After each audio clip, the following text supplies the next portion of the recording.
There are hedge fund managers making $1 million an hour. No, it's crazy, right? It's money everywhere. It's money in everything. I want to help you. Start your business today. Come join my royal family. Subscribe to Casino Is the Name. Hey, yo, what's going on? Right now you're watching Casino Is the Name, and in this video, I wanted to ask you a question. Where will you be in the next 10 years? Lord willing that we all see it. Where will you be in the next 10 years in your life? Career-wise, financially, mental space. What is your 10-year plan? Do you have a 5-year plan? Do you have a 10-year plan? Do you have a 20-year plan? I find that it's a growing trend amongst people that I speak to that not a lot of people seem to have direction. And without direction, you're just kind of winging it, right? I mean, we're all kind of flying by the seat of our pants a little, you know? We're all kind of just adjusting to the world around us. But let's say you know that in the next 5 years, you want to be in a house, right? So in the next 5 years, you want to be in a house. Think large scale, right? So you want to be in a house that's the big, right? You're not thinking about, per se, how much money you need to have saved. You're just thinking, okay, I know in 5 years I want to be in a house. From this point, now we can work backwards. We can say, okay, how much money will I need to move into the kind of house that I want? So you go looking at houses and you say, okay, well, this house costs $300,000. So this house costs $300,000. This house costs $200,000. This house costs $100,000. I like the $200,000 and up. So you know that you're going to spend at least about $200,000. So now you say, okay, well, to buy a $200,000 house, what do I need from this point? Okay, well, you need this credit score. So you reach out to lenders and say, okay, I want to buy this kind of house. What will I need to qualify to get this house? They say, well, you're going to need this credit score. You're going to need this much down based off of whatever loan program you qualify for. So let's say you got to have 20% down because you don't want to pay PMI, right? Or you have to have at least 3.5% to put down as an FHA, right? So you got to put 3.5% down of $200,000. So you got to put $7,000 down. You're going to need some money for closing. So you figure out all of these costs, right? You figure out what credit score you need to have. Now let's go on further back. So now we know how much money we got to put down. We know what kind of credit score. We know how much closing costs we're going to need. And so then we're going to go to what kind of situation are you already in? How much money do you have saved towards that? You might need anywhere between $7,000 and $16,000 to get into that house through an FHA program or something.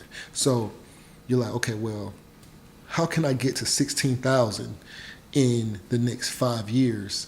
Really, you want to be higher than that because that house it's probably going to go up in value over the next 5 years, but you're just going to plan for all of those things. You need to try to get qualified, right? So your credit score may not be the best. You may have no money saved, and you got to say, well, how much or how long will it take me to save? Or like, how much will I need to save per year if I want to have the money saved up in the next 4 years? So you need to save $4,000 a year to get to $16,000. So you have the $16,000 when it's time, right? You still with me? Now it's 5 years there. So save another $4,000 and you're at $20,000.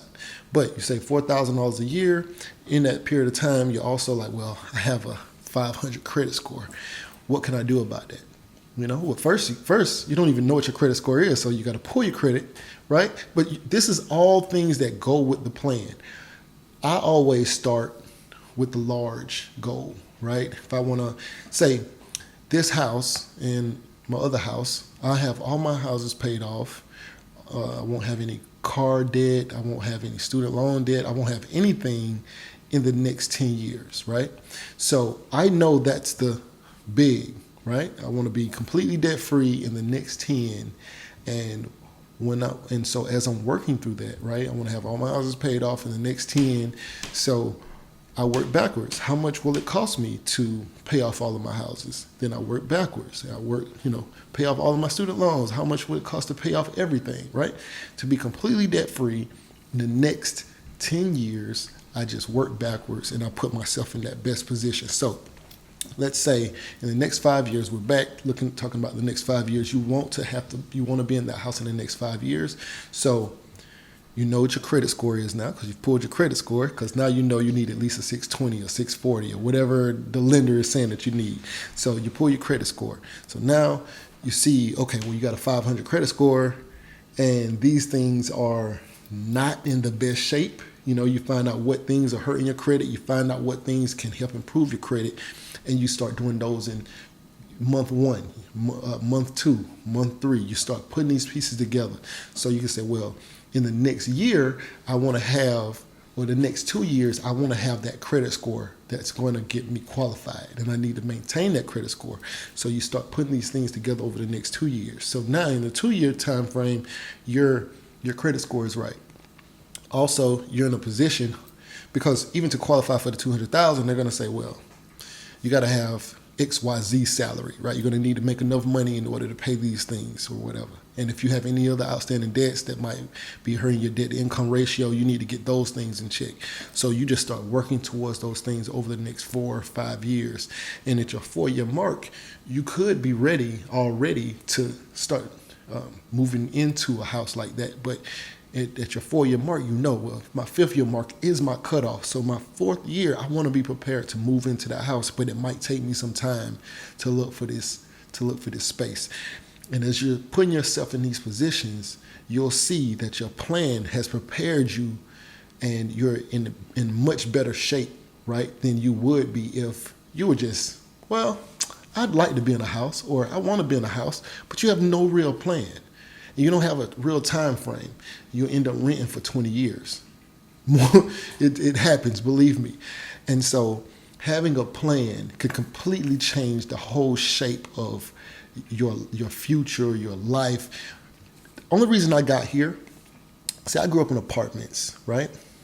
And it was a huge adjustment going from being an inner city kid, you know, catching the bus in the projects and doing all of that kind of stuff. There's a huge change in the way I had to think and the way I had to plan. And so my planning is what got me here to this point, this career, being an accountant. Planning got me here. I would not have gotten here had I not planned. Okay, I need to make this amount of money. Okay, what careers allow me to make that kind of money? All right. And then what am I comfortable with? So I do all of these plans and I decide, okay, well, in the next 10 years, I want to be in this place. In the next 20 years, I want to be in this place. Financially, career-wise, mental space. I want to be at this place. So how do I get to that place? And I just work backwards. And I say, okay, well, what fields pay me enough for me to get to this place? What fields am I comfortable with? Okay, what kind of lifestyle do I want to live? And I just made all these boxes and I put things together, figured out exactly where I wanted to be, how I wanted to get there, and I just crafted this entire lifestyle to this point, this way. And, you know, and then once I started getting halfway to my goal, because we have to readjust goals periodically. And sometimes whatever goal that you had, you might have to change up. It could be a health issue. It could be something else. But don't give up. Just say, okay, well, that didn't work that way. Let me come up with a new plan so I can go this other way. I'm constantly asking for new information. I'm constantly trying to develop myself. Even YouTube, I didn't plan on really being a YouTuber 5-10 years ago. But here I am, you know, and I love it, right? But, you know, you adjust these goals. And then when I start doing YouTube, I have much bigger aspirations, you know? So I just wanted to ask you guys, do you have a 5-year plan, a 10-year plan? Do you have a 1-year plan, right? Do you have a 5-year plan? Do you have a 10-year plan? I say plan 20 to 30 years down the road if you can, and then work backwards, right? If you know that you want to live in Beverly Hills somewhere in a $3 million house, you know, and in the next 30 years, go for the big and then plan backwards. Don't think small. Don't try to plan and say, well, I'm just trying to make an extra $20 a week this week. No. Plan big, and then as you assess your situation, you say, well, an extra $20 a week could help me get to this extra point or to this other place. Or maybe in order for me to really pay off this credit card that I owe $5,000, I need to add an extra $20 to it. And so after 2 years, it'll fall off, and then I'll be able to like really focus and really double down. And maybe you need to change careers to get really where you want to be. Because if you're in a job and you're making $30,000 a year, or you're making $10 an hour, $12 an hour, or whatever it is, getting into $1 million house strictly off of your salary of $30,000, that probably won't happen. You just probably won't make enough money if it was based specifically off of that salary. And you're just gonna have to put yourself in positions or do some other things in order to, if you're gonna still make that salary, you're gonna have to find some other creative ways to get into that house. And I know some people may say nothing in life is guaranteed, but fail to plan, and that's a plan to fail. Anyway, right now you're watching Casino is the Name. Like, comment, share, and subscribe. We out. Hey, yo, what's going on? Right now you're watching Casino is the Name, and if you want to know how I started my trucking business, I have an ebook called Big Shot, Hot Shot, Volume 1, on your trucking authority. The link is going to be in the description. It'll pretty much tell you everything from after taxes to different types of trailers and all sorts of things. It's a great book, 5-star reviews. Link will be in the description. Go get it. Yeah. Beat me up, Scotty. Me and her together, we just count it up. Money on my mind, I can't get enough. Don't play with my money, you don't want no beef. Cause I come from the bottom, I come from the street. When she first saw me, she say, who is that? When a man saw me, he called me a threat. I'm the one that really live with a rap. They ain't never did it, they ain't really trap.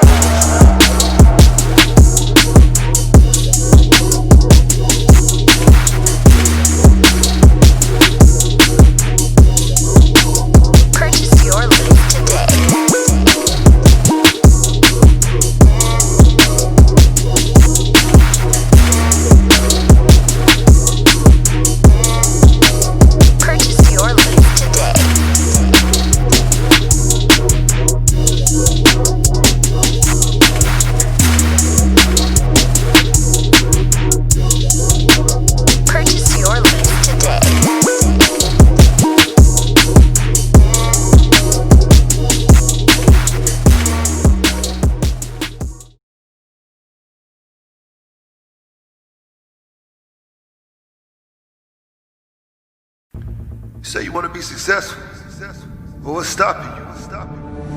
Can't nothing stop you from being successful except for you. You standing in your own way. I came from the bottom. I ain't know nothing but the grind. You can't tell me nothing about that. I caught the bus at Basin Street Projects in Tallahassee, Florida. You hear me? I used to think $1 million would last me my whole life. I'd have made that and spent that. $1 million ain't enough.